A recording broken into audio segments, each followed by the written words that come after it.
आज के इस वीडियो में मैं आपको बताने वाला हूँ कि रिएक्ट आपको क्यों सीखना चाहिए, इतनी पॉपुलैरिटी कैसे गेन कर पाया ये रिएक्ट, और क्या वो प्रॉब्लम सॉल्व किया जिससे डेवलपर कम्युनिटी को बहुत सपोर्ट मिला और डेवलपर कम्युनिटी ने उसको यूज़ करना स्टार्ट किया। इसके लिए हमें चलना होगा थोड़ी सी हिस्ट्री में, और हिस्ट्री से हमें जानना होगा कि वेब एप्लीकेशंस होते कैसे थे और उसके बाद रिएक्ट ने इन सारे प्रॉब्लम्स को कैसे सॉल्व किया।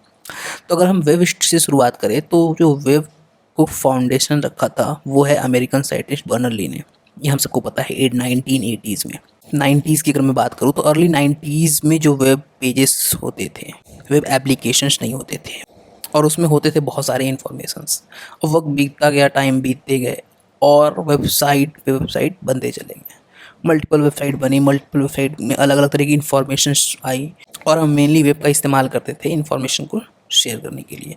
सारी कंपनियां आई, बड़ी बड़ी कंपनियां बनी, बिजनेसेस बने इस पे, और बड़े बड़े बिजनेसेस ने अपना अपना वेबसाइट चालू किया। और ऐसे ही टाइम बीतते गए, लेकिन वही बोरिंग से वेबसाइट जिसमें बहुत सारे टेक्स्ट इमेजेस होते थे, कुछ डिज़ाइंस होते थे, लेकिन इंटरेक्शन नहीं होता था। उसके कुछ दिन बाद वेब ब्राउज़र्स में जावास्क्रिप्ट की एंट्री होती है। अब बोरिंग से दिखने वाले वेबसाइट ने इंटरेक्शन करना स्टार्ट कर दिया था।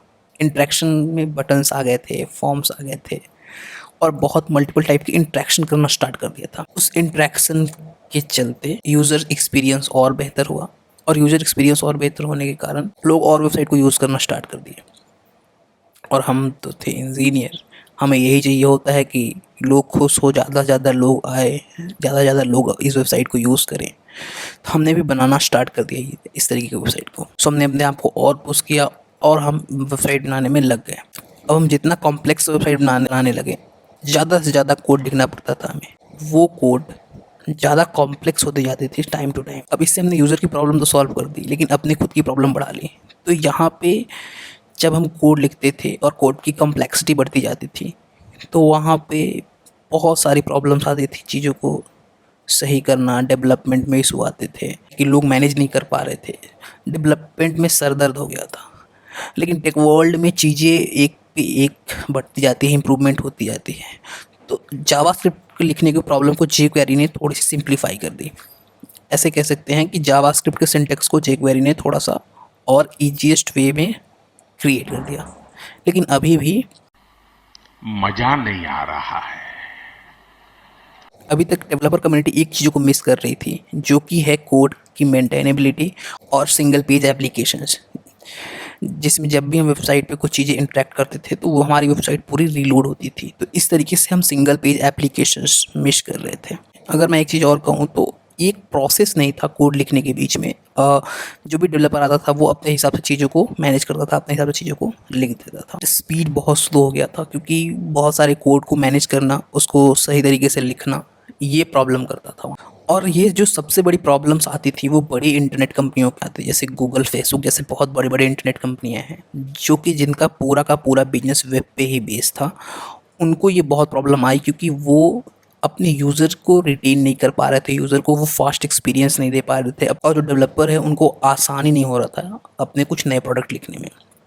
उनका रेवेन्यू बहुत लॉस हो रहा था, क्योंकि उन्हें कोड को मैनेज करना, मेंटेन करना बहुत ज़्यादा कॉस्टली पड़ रहा था। 2013 में रिएक्ट लॉन्च हुआ, और जॉर्डन एक डेवलपर है जो कि फेसबुक के डेवलपर हैं, उन्होंने इसको लॉन्च किया। इससे पहले वो पीएचपी के कुछ फ्रेमवर्क्स बना रखे थे, जिसमें जो फेसबुक का न्यूज़ फीड होता है, जहाँ पे हम स्क्रॉल करके पोस्ट वगैरह देख पाते थे, वो न्यूज़ फीड को उन्होंने एज अ पीएचपी में लिखा था।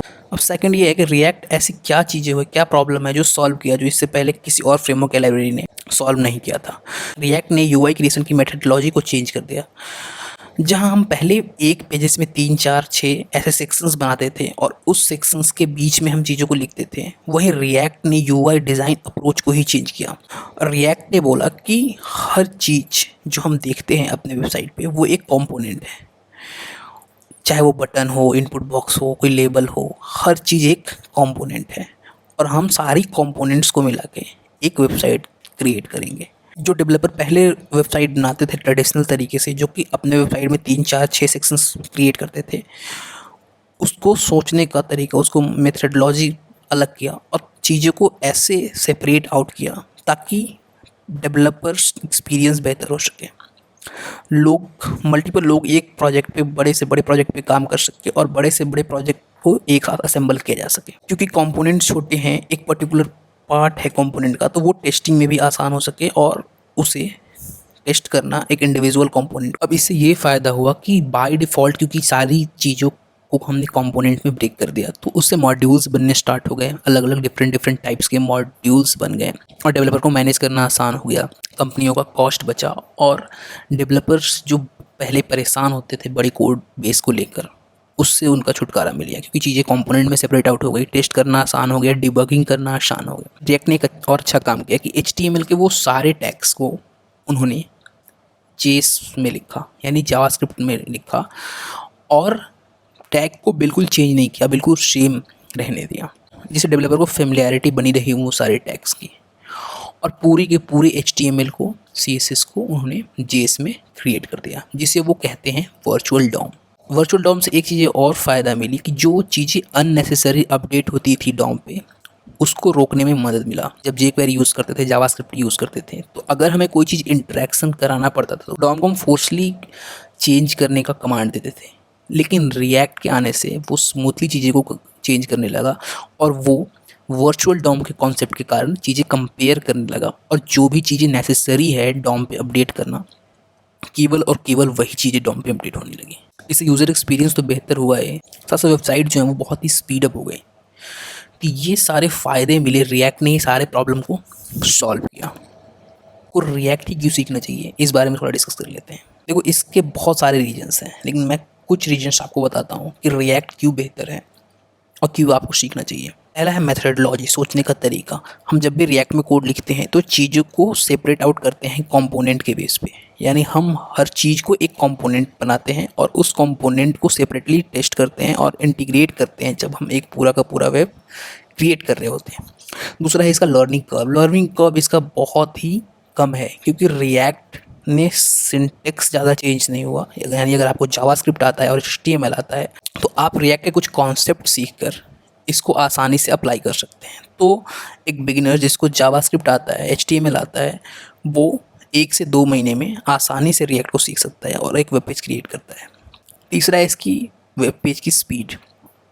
जो भी रिएक्ट से बने हुए वेब पेजेस होते हैं, क्योंकि रिएक्ट इंटरनली वर्चुअल डॉम को यूज़ कर रहा होता है, तो इससे वेब पेजेस की स्पीड बहुत ही फास्ट होती है। चौथा है फ्लो ऑफ डेवलपमेंट जब भी हम कर रहे होते हैं, जैसे अगर व्यू में कर रहे होते हैं या एंगुलर में कर रहे होते हैं, तो इसमें एक चीज़ और प्रॉब्लम्स आती हैं कि व्यू और एंगुलर में कुछ चीज़ें डिफरेंट है, यानी फ्लो डिफरेंट है। यानी टेम्पलेट टैग में हम HTML लिखते हैं, देन स्क्रिप्ट टैग में हम जावास्क्रिप्ट को लिखते हैं, हमें फ्लो आइडिया नहीं लग पाता। लेकिन अगर रिएक्ट की बात करूं तो यहाँ पर रिएक्ट में चीज़ें बहुत ही स्मूथली चलती हैं। हम कंपोनेंट को बनाते हैं और हम कुछ चीज़ें रिटर्न करते हैं जो कि HTML जैसे दिखने वाले टैग्स होते हैं, उससे हमारा UI क्रिएट होता है। तो इससे हमारा फ्लो एक बना होता है और हमें स्टेप बाय स्टेप चीज़ें आइडिया मिलती जाती हैं। वहीं बिहाइंड द सीन बहुत सारे काम व्यू और एंगुलर जैसे फ्रेमवर्क कर रहे होते हैं, लेकिन रिएक्ट में हमें flow wise step by step चीज़ों को लिखना पड़ता है और हमें एक स्टेप बाय स्टेप प्रोसीजर के थ्रू आइडिया लगता रहता है कि हमारा कोड कर क्या रहा है। इसके बाद इसकी है कम्युनिटी। इसकी बहुत ही लार्ज कम्युनिटी है, पूरी दुनिया में ये चीज़ें यूज़ की जाती हैं। तो बहुत सारी कम्युनिटीज़ में बहुत सारी प्रॉब्लम्स को टैकल किया हुआ है।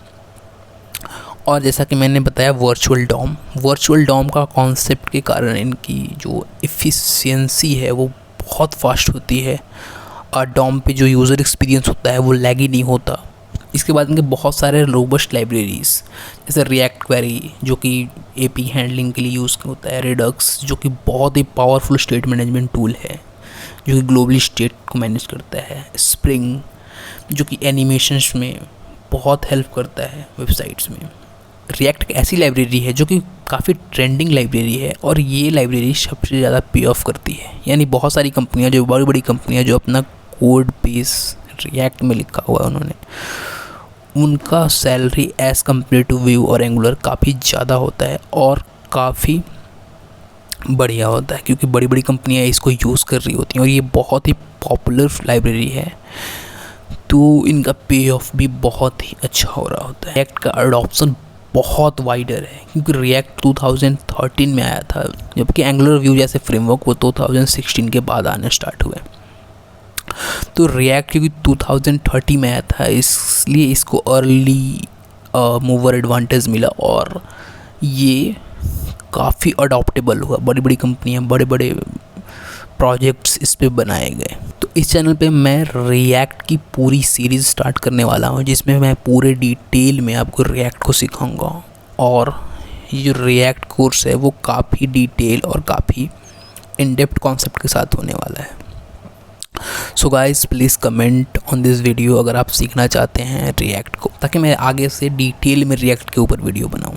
और इस वीडियो को लाइक कीजिए अगर वीडियो अच्छा लगा हो तो, और शेयर करो अपने दोस्तों के साथ। और बताओ कि रिएक्ट क्यों सीखना चाहिए उन्हें अगर वो एक वेब डेवलपर हैं तो।